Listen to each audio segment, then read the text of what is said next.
আসছিস? তাহলে তো আমি রিক্সাওয়ালা না, আমি তো নিবন্ধনের জন্য আমিও দাবি করতে পারি। উনি কিন্তু সিস্টেম একটা দালাল, মহামারী একটা দালাল, সারা বিশ্ব ওনারা দালাল হিসেবে ছিলেন। ওনার কান্না দেখে আমার খারাপ লাগছে। আরে ভাই, তারেক আম বিক্রি করে আম বাগানে থাকবে, তাহলে না, কাকে অধিকার নাই? উনি দেখেন ওনার অধিকার আছে। আম জনতার আবার কৃষি নিবন্ধন ভাই, আপনি বলেন আম জনতার আবার কৃষি নিবন্ধন। উনি হচ্ছে ফার্স্টে উনি কাউকে ছাড়ে নাই, ফার্স্টে বিপিন, তারপর ডক্টর নিউজ, তারপরে আসিফ নজরুল হাসনাত।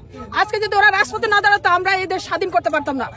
উনিও তো রাজপথে ছিলেন। হ্যাঁ উনি ছিল, কিন্তু উনি দালালি করে করে ওনার সাথে আমরাও ছিলাম। উনাকে আমি ফার্স্টে ভালো জানতাম। কিসের দালালি করছে একটু বলবেন? উনি হচ্ছে এক কথা কি বলবো এখন আসলে,